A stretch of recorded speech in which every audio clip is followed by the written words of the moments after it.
semua yang hadir di sini Tuhan, agar jamah hati mereka Tuhan, agar mereka tertarik dan mau mendengarkan seluruh kebenaran firman yang hamba-Mu sampaikan Tuhan.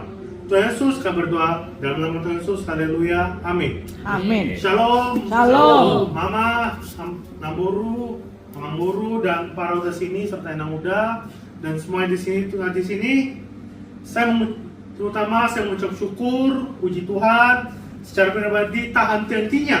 Saya mengucap syukur atas kebaikan Tuhan yang telah diberikan kepada saya sehingga saya bisa mengikuti acara wisuda kemarin, dan juga hari ini saya juga mengikuti acara gereja wisuda GCP juga. Nah, dan sangat luar biasa sekali. Oleh kasih karunia Tuhan, kemarin saya diberitahu bahwa saya lulus dengan predikat sangat luar biasa. Sangat memuaskan. Sangat memuaskan. Nah, Namburu, Amang Boru, Parauda dan juga Mama dan juga ada adik dan juga Enang Muda serta Yakobus. Nah, ketika saya melihat ke belakang pada saat saya mau mendaftar di kampus SCT Global Glow Indonesia, saat itu masih masa Covid ya. Sebelum Namburu, Parauda, Amang Boru, Mama, Enang Muda dan semuanya di sini, dan jangan semua di sini. Sebelum saya diterima di kampus SCT Glow, saya diwawancari oleh Waket 3 dengan 2 pertanyaan yang sangat berarti bagi saya. Kalau saya salah menjawab, itu berarti saya diterima di kampus SCT Glow itu, SCT Glow. Nah, kondisi saya pada waktu itu kan belum seperti sekarang, belum begitu bergaul dan firman Tuhan ya. Nah, jadi pertanyaan untuk saya adalah yang pertama, Tuhan Yesus lahir di mana? Yang kedua, Tuhan itu mati di mana? Nah, kemudian pada seksi berikutnya, saya diminta memberikan kesaksian panggilan Tuhan. Nah, saya harus berbicara sekitar 10 menit dan harus mengaitkan dengan firman Tuhan.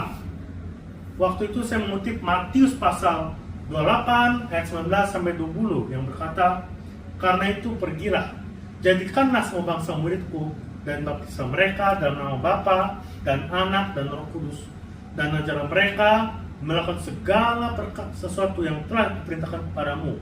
Dan ketahuilah, aku menyertai kamu senantiasa sampai kepada akhir zaman." Nah, kedua seleksi di atas berhasil saya lewati dan saya diterima. Nah, dan ternyata perkuliahan berlangsung lebih banyak melalui Zoom ya. Pertama kan karena situasi masih Covid. Yang kedua karena ada teman-teman saya yang berasal dari luar kota atau ada juga yang dari Malaysia. Nah, puji Tuhan, semua berjalan dengan lancar. Setiap jadwal kuliah saya hadir, semua tugas saya kerjakan hingga selesai. Banyak hambatan, tetapi banyak juga pertolongan dari Tuhan hingga akhirnya judul skripsi saya disetujui.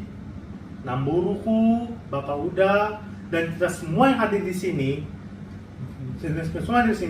judul skripsi saya adalah makna perkataan Tuhan Yesus dalam Markus pasal 14 ayat 36 dan implikasinya bagi jemaat GB Glow Fellowship Center. Nah, nats ini saya ambil dari judul skripsi saya yaitu Markus pasal 14 ayat 36 yang berkata, "Katanya, ya Aba ya Bapa, tidak ada yang mustahil bagimu. Ambillah cawan ini daripadaku, tetapi jangan apa yang kukendaki, melainkan apa yang kukendaki."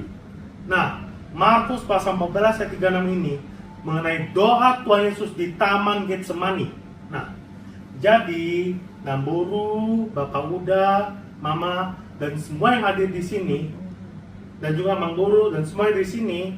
Nah, kita semua, dalam nats ini saya menemukan ada 4 hal mengenai makna perkataan Tuhan Yesus ini. Yang pertama, ya Aba, ya Bapa, atau dalam bahasa Yunani artinya Dilegen Abba Pater, adalah ucapan Tuhan Yesus kepada Tuhan yang dipanggil Bapa, yang menggambarkan hubungan intim antara Tuhan Yesus dan Bapa.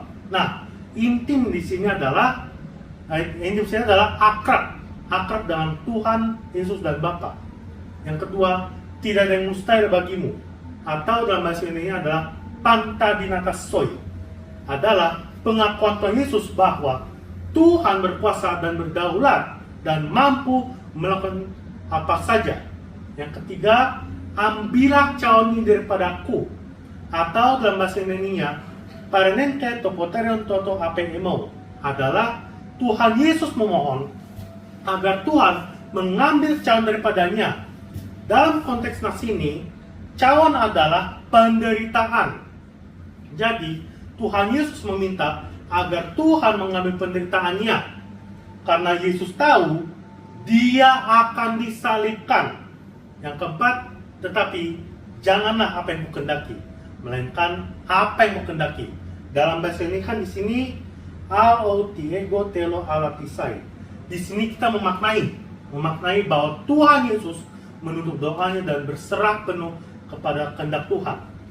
Dengan Bapak Namburu